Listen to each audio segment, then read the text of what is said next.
Assalamualaikum warahmatullahi wabarakatuh. Halo semuanya, bagaimana keadaan kalian saat ini? Semoga kalian semua sehat walafiat dan dalam keadaan yang baik. Nah, pada podcast kali ini saya akan membahas mengenai isu yang beredar di masyarakat mengenai surat edaran yang dikeluarkan oleh Kemenkes mengenai kewaspadaan masyarakat terhadap wabah COVID-19. Nah, yang kita tahu bahwa COVID-19 ini kan sudah berakhir ya pada 5 tahun yang lalu. Lalu kenapa Kemenkes ini mengeluarkan kembali surat edaran kewaspadaan masyarakat akan wabah COVID-19? Nah, di dalam podcast ini kita juga akan membedah nih bagaimana kebijakan pemerintah dalam mengatasi hal tersebut. Dan bagaimana juga peran masyarakat menjadi garda terdepan untuk mengatasi ancaman kesehatan publik. Nah, di podcast kali ini saya nggak sendiri, nanti akan ada teman-teman saya juga yang membahas terkait bagaimana kebijakan pemerintah dalam menangani hal ini dan bagaimana peran masyarakat menjadi garda terdepan dalam mengatasi ancaman kesehatan publik. Oke, bagi masyarakat Indonesia, mari kita simak isi dari surat edaran tersebut secara lebih mendalam. Dalam surat edaran nomor SR.03.01/1/1422/2025 tentang kewaspadaan terhadap peningkatan kasus COVID-19, yaitu Kementerian Kesehatan di sini menyebutkan bahwa meskipun cakupan vaksinasi nasional itu sudah tinggi, tapi masih ada resiko penularan varian baru gitu, varian dari virus corona seperti XBB dan BA.2.86 yang mulai menyebar di beberapa negara Asia seperti Thailand, Hong Kong, Malaysia, Singapura dengan varian yang berbeda-beda.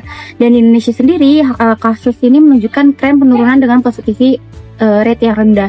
Dan surat edaran ini ditujukan untuk kepada Kepala Dinas Kesehatan Provinsi, Kabupaten, atau Kota, lalu Kepala UPT Bidang Kekarantinaan Kesehatan, Kepala UPT Bidang Laboratorium Kesehatan Masyarakat, dan Direktur Rumah Sakit dan Kepala Puskesmas seluruh Indonesia.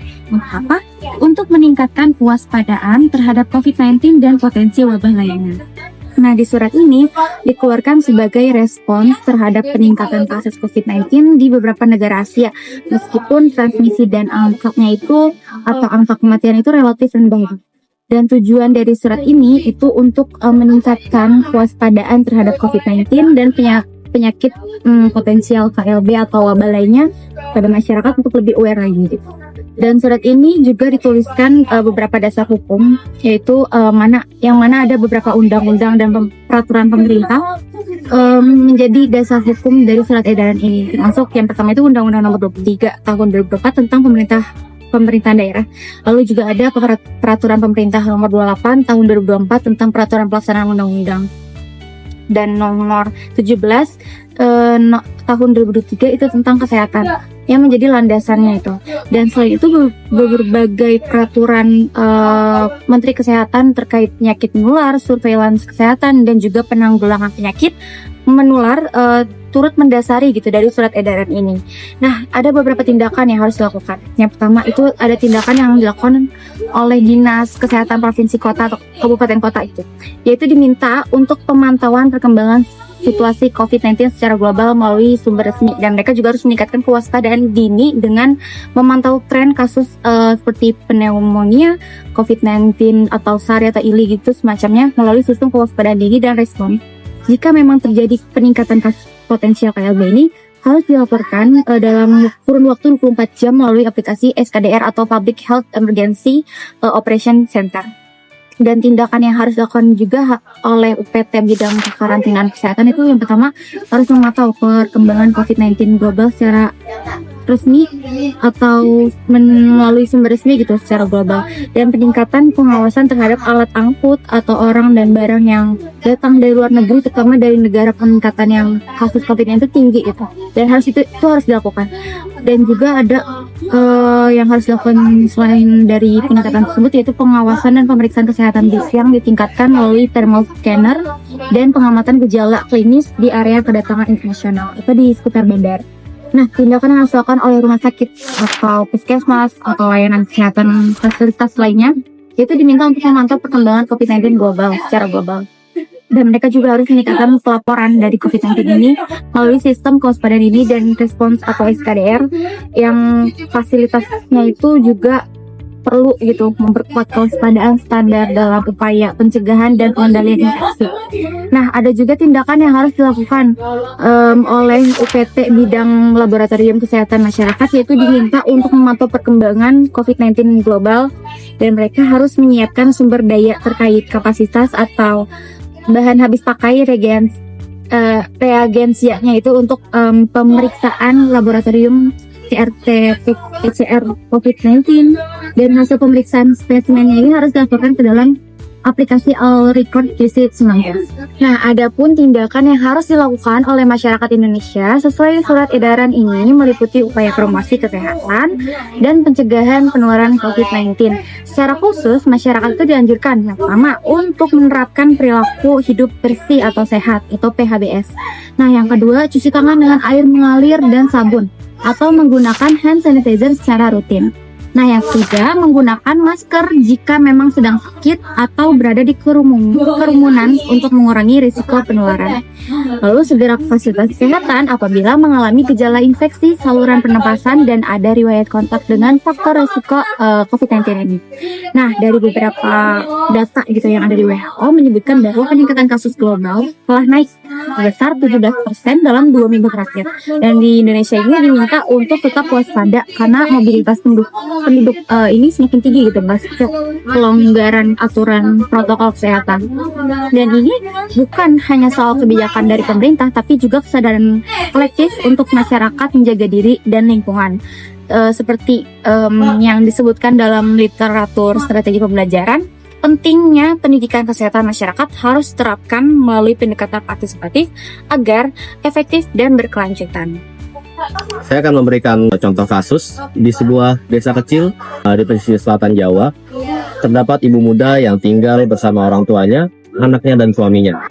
Mereka bekerja sebagai nelayan yang hasil tangkapan tersebut dijual ke pasar. Pada COVID-19, pasar tutup, sekolah tutup, dan semua hasil dagang tidak bisa disalurkan dengan baik karena semua pasar tutup. Tapi ibu muda tersebut tidak menyerah. Bersama tetangga-tetangganya mereka berembuk bagaimana kita bangkit dari situasi ini. Sehingga mereka menjual perlindungan dengan cara mereka membuat masker dari kain perca dan menjualnya kepada masyarakat. Ibu muda tersebut dan tetangga-tetangganya memiliki ketahanan dalam sisi ekonomi dan sosial mereka. Sehingga mereka bisa beradaptasi dan mereka bisa membuat diri mereka sendiri dan tetangga-tetangganya berdaya dengan hasil jualan tersebut. Perlahan tapi pasti desa tersebut bangkit dari keterpurukan tersebut dan menjadi ketahanan masyarakat. Dan berikut adalah contoh konkret dari ketahanan masyarakat sendiri. Ketahanan masyarakat bukan hanya istilah akademis. Ketahanan masyarakat adalah sifat kolektif, solidaritas, hingga gotong royong sesama masyarakat, dan kita memerlukan partisipasi untuk mewujudkan ketahanan masyarakat tersebut. Data WHO menyebutkan bahwasannya penyebaran virus lebih rendah di daerah yang memiliki jaring sosial dan partisipasi warganya yang aktif. Bukan karena vaksin atau obat semata, tetapi penyebaran ini harus ditekan dengan cara gotong royong dan solidaritas yang kuat. Surat imbauan dari Kemenkes tanpa partisipasi masyarakat itu hanya dokumen biasa yang menyebar ke masyarakat, tetapi dengan partisipasi aktif masyarakat itu sendiri dan motivasi dari masyarakatnya yang aware dengan lingkungannya, dengan tetangga-tetangganya, itu akan menjadi akar kuat untuk menumbuhkan ketahanan masyarakat itu sendiri. Ketahanan masyarakat adalah tentang manusia, tentang bagaimana kita mempunyai peran besar ataupun kecil dalam menjadi kekuatan dan ketahanan masyarakat itu sendiri. Jadi, bagaimana kita bisa membangun ketahanan masyarakat yang lebih kuat? Yang pertama-tama, pendidikan dan penyuluhan harus segera digencarkan. Karena setiap anggota masyarakat harus memahami pentingnya protokol kesehatan, vaksinisasi, dan juga cara merawat diri, serta orang lain yang sedang sakit. Lalu yang kedua, penguatan jaringan sosial sangat penting, seperti RW atau kepala desa untuk bisa membentuk satgas kesehatan lokal yang aktif dan juga memantau perkembangan warganya, terutama lansia dan juga anak-anak yang rentan. Lalu yang ketiga, ada partisipasi aktif masyarakat dalam program pemerintahan yang harus didorong. Misalnya seperti kampanye masker ulang pakai, posko kesehatan di lingkungan, atau sistem informasi digital untuk pelacakan gejala dini. Nah, sebagaimana dalam prinsip pengembangan proyek penguatan profil pelajar Pancasila, kolaborasi antar elemen masyarakat sangat penting untuk membangun kekuatan kebersamaan. Oke, sebelum kita tutup, mari kita renungkan kembali apakah kita siap jika gelombang kedua COVID-19 ini tuh datang, dan apakah kita sebagai masyarakat tangguh dalam menghadapi masalah tersebut? Jawabannya tergantung pada diri kita sendiri, bukan hanya dari kebijakan pemerintah aja, tapi itu menjadi tanggung jawab dari setiap individu itu sendiri, keluarga maupun komunitas yang harus menjadi benteng pertahanan rakyat. Terima kasih, kurang lebihnya mohon maaf. Wassalamualaikum warahmatullahi wabarakatuh. See you!